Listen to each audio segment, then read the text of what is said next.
गहरा है सागर, तो क्या भव पार कराओ पिता। तुमने तारा है जीवात्मा को, अब इस धरा पर भी आओ पिता। सद्य वाणी और सद्य कर्मों का ज्ञान हम कैसे धारण कराए। हम निमित जगाए अभी जाओ पिता, हम निमित बुलाए अभी जाओ पिता। सभी भक्तों का साथ निभाओ, परम पिता इस धरा पर अभी जाओ। हम निमित निस दिन बस आपको ही बुलाए। प्रेम से बोलेंगे साचे दरबार की जय, धर्म के अवतार की जय, सत्य एवं धर्म के मार्ग की जय, अपने अपने माता पिता की जय, सिद्ध गुरुओं की जय, सिद्ध वाणी बतलाने वाले संतों की जय। हे प्रिय पुण्यात्माओं, ओम सदाशिव निराकारी निर्गुण अलख निरंजन परम पिता पार ब्रह्म परमेश्वर जी परमात्मा की जय जय जय। संपूर्ण 21 लोकों अखिल ब्रह्मांड भुवनों में सदा ही जय हो। हे प्रिय पुण्यात्माओं, सत्य पथ मार्ग पर चलाने के लिए हम एक बार पुनः आपके समीप हाजिर उपस्थित हुए हैं। हे प्रिय पुण्यात्माओं, तो हमारे जो पहले के ऋषि मुनि तपस्वियों ने अपनी वाणी द्वारा सत्य वचनों को इस समाज में बांधने का कार्य किया, वो किसी भी धर्म का हो, किसी भी पंथ का हो, लेकिन उनमें से कोई ना कोई एक ऐसा उभर के आया है जिन्होंने इस धारा पर अपनी वाणी द्वारा लोगों को प्रभावित किया, सत मार्ग दिखलाने का कार्य किया है। उसमें नाना प्रकार के अनेकों जो यहाँ पर राजा महाराजा हुए, उन तक को एक सच्चा सिद्ध संत परमात्मा का शिष्य बनाने का काम किया और उनको अलख जगवाने का काम किया कि परमात्मा तक कैसे पहुँचे एवं कैसे मोक्ष का ज्ञान प्राप्त कर सकें। हे प्रिय पुण्यात्माओं, इस धरा पर अनेकों ऐसे लोग आते रहते हैं। समय बड़ा बलवान होता है। समय की जब आप पहचान करेंगे तो समय से ज्यादा कुछ नहीं है संसार में। हमारा समय जो चल रहा है, परम पिता का धन्यवाद दें कि अच्छा चल रहा है। अगर हम किसी दुख मुसीबत में हैं तो उस समय भी हम परम पिता का आह्वान करना, ध्यान करना ना भूलें। अगर वो हमारा गलत समय चल रहा है तो हम वास्तविकता से अगर परम पिता परमेश्वर का चिंतन मनन साचे तन मन हृदय से करेंगे तो ना हम धन से हीन होंगे, ना हम बल से हीन होंगे। और हमारा जो गलत समय है या हमारा कोई घर का सदस्य बीमार है या वो कई दिनों से वो किसी समस्या से ग्रस्त है या घर में कोई कलेश संकट है, तो मैं ये इस आपको चैनल के माध्यम से बतलाना चाहते हैं कि वो 100 में से 100% आपको रिजल्ट 100% सत्य ही प्राप्त होगा जब आप सिर्फ अपने मस्तक से परमात्मा का चिंतन मनन ही करना शुरू करेंगे।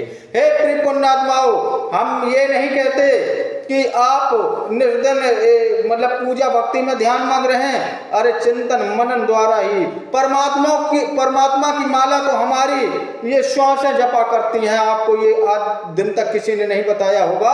उस अलख निरंजन पिता की माला हमारी श्वास द्वारा निरंतर होती है। जितनी श्वास हमारे अंदर से बाहर आती जाती है, हर एक श्वास द्वारा परम पिता पार ब्रह्म परमेश्वर जी परमात्मा की माला श्वास द्वारा हमारी आत्मा जपने का कार्य करती है, क्योंकि ये आत्मा उसी परमात्मा का एक जीवधारी अंश है। ये उस परम तत्व से प्रकट हुई आत्मा है। ये उसी का गुणगान ध्यान करेगी जहां से ये आई है और ये जानती है कि सत्य क्या है।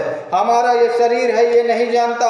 हमारा मन है, ये कभी नहीं करने देगा कि तुम ये कोई सत्य काम करने चलो। अगर तुम 10 मिनट के लिए पूजा पर बैठो तो नाना प्रकार के मन में मनगढ़ंत बातें आएंगी कि आज वहाँ जाते तो ये कर लेते, या यहाँ जाते तो वो काम हो जाता, आज हम यहाँ कहाँ बैठ गए हमारे मन में। उसके साथ साथ नाना प्रकार के गलत भाव विचार पूजा पर बैठने पर आएंगे। आपको ये सर्वप्रथम चरण में आएंगे जब आप कोई कारण नियमित निर्धन करना शुरू कर देंगे, आरंभ कर देंगे। उसके बाद में परमपिता पारब्रह्म परमेश्वर जी परमात्मा के चरणों की पग धूल के माध्यम से कहते हैं, हे पुण्यात्माओं, आपको कभी कोई गलत भाव विचार नहीं आएगा जब नियमित आप संकल्पबद्ध होकर परमात्मा का स्मरण जाप करेंगे। कुछ दिन तक आएंगे लेकिन ये परमानेंट आपके अंदर नहीं आएंगे। आएगी तो आपके अंदर एक डिवाइन पावर आएगी, एक ब्रह्मांड की ऊर्जा आना आरंभ हो जाएगी। आएगा तो सत्य का ज्ञान धारण होगा। आपको आएंगे तो देवदूत आएंगे, सत्य वाणी सिखलाएंगे। आएंगे आपके पास तो अलौकिक शक्तियां आएंगी, अदृश्य शक्तियां आएंगी, चमत्कारिक शक्तियां आएंगी, दैवी शक्तियां आएंगी। एवं यहाँ जितनी भी जीव आत्माएं भटक रही हैं मृत्यु लोक में, ये ना समझें कि यहाँ पर सिर्फ मानव ही रहते हैं। मानव के अलावा या अन्य जीवधारियों के अलावा यहाँ पर वो भी आत्माएं रहती हैं जो यहाँ से अल्प आयु में जा चुकी हैं, जिनको जन्म नहीं मिल पाता है। वो आत्माएं प्रेत भूत प्रेत का रूप लेके इस धरा पर ही भटकती रहती हैं जब तक उनका समय पूर्ण नहीं हो जाता। और अगर वो आत्माएं प्रेत रूपी मतलब प्रेत रूप में घूम रही, भटक रही हैं और गलत संगत में पड़कर किसी भूत पिशाच शाकनी डाकनी के साथ मिलकर अगर कोई गलत कार्य करना प्रारंभ कर देती हैं तो उनको फिर वहाँ परमात्मा के यहाँ उनका निरंतर टाइम बढ़ा दिया जाता है कि जाओ तुम भटको, अभी तुम्हारा कोई लेखा जोखा नहीं खंगाला जाएगा, अभी तुम्हारा काम भटकने का है, भटको जाओ, तुम ऐसे घूमते रहो, तुम्हारा नंबर कब लगेगा? जब तुम सत्य कर्मों पर जाओगे तब ये आत्मा को भी प्राप्त होता है। ऐसी बात नहीं कि ये हमारे शरीर को प्राप्त हो, हमारे कर्मों के अनुसार से भूत योनि में भी भटकना ही पड़ता है। प्रिय पुण्यात्माओं, तो हे प्रिय पुण्यात्माओं, सत्य एवं धर्म के पथ मार्ग को पहचाने। हम कोई एक विशेष ज्ञान बतलाने इस धरा पर आए हैं जो संपूर्ण जीवात्माएं धारण करेंगी। हम तो आपके सामने एक अनभिज्ञ मूर्ख पापी कपटी अज्ञानी तुच्छ सेवक बालक समान कीड़े मकोड़े समान हैं। अरे हमें तो परमात्मा का आदेश और ज्ञान जैसा प्राप्त होता है वैसा आपके सामने हाजिर उपस्थित करते हैं। हम अगर अपने मन में ये कहें या अपने भाव विचारों से ये छलकाएं कि हम में आत्मज्ञान कूट कूट कर भरा, ऐसा कुछ नहीं है। निरंतर निर्दिन अथक प्रयास परमात्मा के चरणों में आप लोगों के कैसे सुख शांति में जीवन यापन हो, कैसे संपूर्ण जीवात्मा परमात्मा के चरणों की पगरत धूल में अपना जीवन समर्पित करने लगे, कैसे संपूर्ण जीवात्माएं इस मृत्यु लोक के बाद तारणहार बन के मोक्ष को प्राप्त हों। बस निरंतर अथक प्रयास से संपूर्ण जीवात्मा आप लोगों के ही प्रति रहता है। ना हमारे अंदर कोई किसी भी प्रकार का ये आपसे लालच है कि हमको आपके द्वारा कोई लोभ लालच हो ज्ञान बांटने का तभी हम बांटेंगे, या कोई भी जीवात्मा मुझसे आती है कांटेक्ट में इस चैनल के बाद भी जब जहां हम बैठते हैं तो उसका हम प्रिय पुण्यात्मा ऐसे गले लगाते हैं जैसे वो हमारा प्रिय मित्र हो, क्योंकि हे आत्मा ही आत्मा को पहचान सकती है। अरे आत्मा गलत नहीं होती है, गलत होता हमारा शरीर और हमारा मन। अगर मन पर काबू रखना हम सीख जाएंगे तो हम इस संसार की भौतिक क्रियाओं के परे होते चले जाएंगे। क्योंकि कहा गया है कि इस पृथ्वी का आसन और साधु संतों का गूढ़ आसन इस मृत्यु लोक से न्यारा है, इस ब्रह्म तंत्र से न्यारा है। और बाही में मेरा श्याम विराजे, जो न्यारा है ब्रह्म तंत्र के बाद जो उसी अवस्था में उस आकाश के भी कई गुना ऊपर मेरा श्याम विराजे, जो ब्रह्म तंत्र से न्यारा है, जो ब्रह्म तंत्र से न्यारा है, जो ब्रह्म तंत्र की क्रियाओं से न्यारा है, वो श्याम हो सकता है। हे प्रिय पुण्यात्माओं, तो आप सभी को सत्य एवं धर्म का पथ मार्ग दिखलाने सिखलाने का कार्य यही निरंतर चलता रहेगा। एक लघु कथा हमारे माध्यम से भी आप सुनेंगे। हे प्रिय पुण्यात्माओं, एक बार की बात है कि एक गांव में एक राजा रहा करते थे और उनकी प्रजा अति प्रसन्न उनसे रहा करती थी, लेकिन राजा को कोई संतान प्राप्त नहीं होती थी। राजा ने कई प्रयत्न किए, लेकिन उनको कोई संतान प्राप्त नहीं हुई। हे प्रिय पुण्यात्माओं, जब संतान की प्राप्त नहीं हुई तो राजा बहुत दुखी एवं चिंतित रहने लगे। एक बार रानी ने कहा कि राजा से कहा कि आप हो ना हो, आप दूसरी शादी कर लें जिससे आपको संतान की प्राप्त हो जाएगा। तो राजा बोले रानी से, हे प्रियवर, जब आपसे मुझे संतान ना मिली तो मुझे मेरी किस्मत में अगर दूसरी से भी नहीं है तो वो कभी प्राप्त नहीं होगी, मैं दूसरी शादी कभी नहीं कर सकता। इतने वचन कहने के बाद राजा ने वहां से निकले और दरबार के लिए चल पड़े। तब रानी के मन में एक विचार आया कि क्यों ना ऐसा कुछ किया जाए जिससे राजा हमारे प्रति प्रेम भी रखें और राजा को हम पुत्र प्राप्त भी करवा सकें। तो रानी ने एक दिन झूठ बोल दिया अपने पति से कि अब मेरे पेट में गर्भ ठहर गया है, मैं कुछ दिन के बाद मां बनने वाली हूँ। हे प्रिय पुण्यात्माओं, तो राजा की प्रसन्नता का ठिकाना ना रहा। राजा ने सारे नगर को सजवा दिया, ढोल नगाड़ों की थाप गूंजने लगी। हे प्रिय पुण्यात्माओं, इसके बाद राजा ने जब समय नजदीक आता गया तो रानी अति चिंता में रहने लगी। प्रिय पुण्यात्माओं, क्योंकि उसे तो कोई गर्भ था ही नहीं, वो तो एक झूठ बोल गई थी राजा को अपने वशीभूत करने के लिए। हे प्रिय पुण्यात्माओं, जैसे जैसे और समय नजदीक आया तो रानी ने अपनी बांदी को अपने नजदीक बुलाया प्रिय पुण्यात्माओं, और उससे कहा मैं तुझे 100 असर पिया दूंगी, तो जाके ये कहना संपूर्ण राजा के दरबार में कि बधाई हो राजा जी, और रानी को पुत्र हुआ है। और रानी ने बांदी को संपूर्ण जानकारी समझा दी और साथ में 100 सर्पियां दे दी। हे प्रिय पुण्यात्माओं, ठीक वैसा ही आकर राजा के सामने बांदी ने किया जिस प्रकार रानी ने उन्हें बतलाया और सिखलाया था। राजा के सामने भरे दरबार में जब उन्होंने पुत्र प्राप्त होने की सूचना दी तो राजा की प्रसन्नता का ठिकाना ना रहा, लेकिन बांदी ने यह भी बतला दिया कि उस पुत्र के दर्शन राजा तब तक नहीं कर सकते जब तक उसकी शादी होकर बहू घर पर ना आ जाए। हे प्रिय पुण्यात्माओं, राजा ने कहा चलो ठीक है, हमारा पुत्र तो हो ही गया है, अरे अभी नहीं तो 20-22 साल के बाद दर्शन तो हो ही जाएंगे। तो हे प्रिय पुण्यात्माओं, ये सब भाव विचार प्रकट होकर राजा ने नगर को सजवाया, ढोल नगाड़े थाप बची, घर घर में जाके कह दिया कि आज राजा के यहाँ भोजन की व्यवस्था है, संपूर्ण जीवात्माएं राजा के यहाँ घर पर ही भोजन करेंगी। इसके बाद हे प्रिय पुण्यात्माओं, संपूर्ण नगरवासी राजा के यहाँ भोज करने के लिए आए और सबको नाना प्रकार के 56 प्रकार के भोजन राजा ने परोसवाए। राजा की खुशी का ठिकाना नहीं था, पूरे नगर में एक उत्साह सा छा गया था, लेकिन रानी अपने बिस्तर पर लेटी बहुत दिमाग में उलझन भ्रम पाले हुए थी कि कैसे क्या होगा, कैसे क्या होगा, हमारे तो कोई पुत्र जन्मा ही नहीं। अरे मैंने तो ये झूठी कह दिया था राजा को अपने वशीभूत करने के लिए, और जब पुत्र है नहीं तो आज नहीं तो कल राजा को जब मैं बताऊंगी तो क्या बताऊंगी।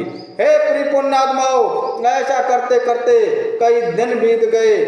अब तो 20 वर्ष के बाद भी राजा ने कहा कि अब तो अपना पुत्र कई साल का हो गया, कुल बड़ा हो गया होगा, अरे तुम तो मुझे दिखाओगी नहीं, चलो ऐसा करते उसकी शादी तय कर देते हैं। तो है प्रिय पुण्यात्माओं, राजा ने अपने दूतों एवं उनके सैनिकों द्वारा वहाँ दूर देश के राजा को संपूर्ण निमंत्रण भेज दिए गए कि वहाँ राजा के यहाँ एक पुत्र है और उसके विवाह की तैयारी शुरू हो चुकी है, जो भी अपनी लड़की को करना चाहता है वो राजा के यहाँ आकर और शादी संबंध की बात करें। तो हे प्रिय पुण्यात्माओं, नाना प्रकार नाना देशों के राजा वहां आना आरंभ हुए। एक देश के राजा आए तो उन्होंने हामी भर दी, तो राजा ने कहा कि हमारा पुत्र को हम तो देख नहीं सकते हैं, ना अभी किसी को दिखलाने का आदेश है। अरे वो तो भौरियों पर ही, जब शादी विवाह होगी और भौरी पड़ेंगी उसी समय उसे दिखलाया जाएगा। तो दूसरे देश के राजा ने कही कि चलो सही है, जैसा आपको उचित लगे उस पर हम तैयार हैं और हम अपनी पुत्री का विवाह कर देंगे। जब इतनी बात हुई, शादी तय हो गई। हे पुण्यात्माओं, शादी तय हो गई। घर में निकासी, शादी के लिए द्वार पर निकासी होने लगी, ढोल नगाड़े बजने लगे।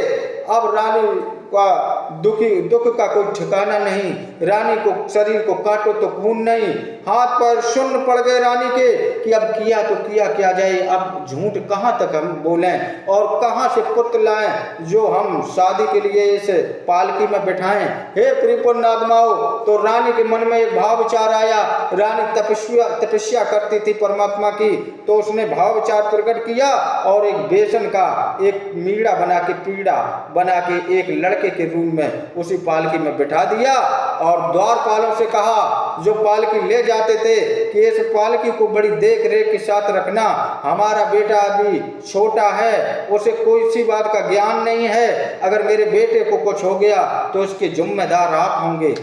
तो वैसा ठीक वैसा ही किया। निकासी आरंभ हुई और उन्होंने उसके जो पालकी के जो वहाँ पालकी में पर्दे लगे हुए थे वो चारों रंग से ढक दी गई पालकी और बारात चल पड़ी। आगे आगे ढोल नगाड़े बज रहे, हाथी घोड़ा रथ यात्राएं पैदल लोग सभी राजा के लड़के की शादी में दौड़ते नाचते गाते चले जा रहे हैं। हे प्रियपुण्यात्माओं, एक जगह जब संपूर्ण बारात को ठहरने का आदेश मिला तो वहां पर जो उनके पहरेदार और पालकी के द्वारपाल थे उन्होंने पालकी को रखा, सभी लोग पानी आनी पीने लगे और तभी वहां से शंकर जी एवं पार्वती जी पृथ्वी लोक की जो भ्रमण करने के लिए निकले थे। तो पार्वती जी ने कहा कि हे परमपिता, आप कृपालु दयालु हैं, ये बारात जा रही है, ये क्या भीड़ भाड़ है, इसमें ये पालकी में दूल्हा कैसा है, चलो हम भी देख लें इसमें दूल्हा है तो कैसा है। शंकर जी ने कही कि हे पार्वती ठहर जाओ, या झमेलम ना पड़ो, ये मृत लोग को झमेला है, यहाँ में अगर फंस गई तो वे लोग बख्शे हैं, नहीं तो मैं। पार्वती ने जब तो सुनो तो त्रिया हट बालक हट, ये ऐसी हटें हैं जो ये हट पकड़ जाती हैं तो ये मानती नहीं। हे प्रियपुण्यात्माओं, पार्वती ने कही ना हे भगवान, हम तो वह में दूल्हा जरूर दिखे हैं। इतनी साज सज्जा से बरस जाए रही, जब साज सज्जा से बरस जाए रही और राजा रजवाड़न की बरत तो लड़का अच्छो है, अब मन है देखिए कि दूल्हा कैसे हुआ है, मैं देख लें दो। तो शंकर जी बोले कि हे पार्वती, नहीं मनती हो तो जाओ, जाके देख लो कि लड़का कैसे है। तो हे प्रियपुण्यात्माओं, इतना सब बात आपस में जब शंकर पार्वती की हुई वहां पर, और जैसे ही पार्वती जी ने उसका पालकी का जो वहां ये जो कपड़ा रख के ढका गया था, पर्दा गिराया गया था, उसको खोला तो उसमें देखा क्या एक बेसन की पिड़िया रखी हुई थी। तो पार्वती जी एकदम मन में घबराई और जल्दी बंद करने लगी। इतने ही में हे प्रियपुण्यात्माओं, द्वारपालों दिक्पालों ने देख लिया और उन्होंने चीख पड़े। उसमें जब देखा पालकी में तो कुछ नहीं, उसमें तो बेसन की पिड़िया रखी। द्वारपालों नहीं जानते कि या है का भैया ढटकरम। तो यो सब तो देखो जो द्वारपालन ने से चीख पड़े कि हाय डैन लड़का खाए गई, हाय डैन या में दूल्हा के खाए गई, या डैन भगत जाए रही, या तो या में बैठो लड़का खाए गई। तो हे प्रियपुण्यात्माओं, अब तो पार्वती लंजन पंजन भजत जाए रही और उनके पीछे द्वारपाल दिक्पाल लगे। अब शंकर जी बैठे थे एक वृक्ष के नीचे, कहो का या भीड़ इकट्ठी कर लाई, हमने तुम्हें मना करो तो कि या झमेलम ना पड़ो। तो हे प्रियपुण्यात्माओं, आते ही महादेव के चरणों में पार्वती गिर पड़ी और कहने लगी कि मुझे माफ करो स्वामी, मैं इस दीन दुनिया से परे थी, मैं हम क्या जाने कि इसमें क्या ये बवाल रखा है, उसमें तो लड़का था ही नहीं, बेसन की पीड़ा रखा था। तो हे प्रियपुण्यात्माओं, उसी समय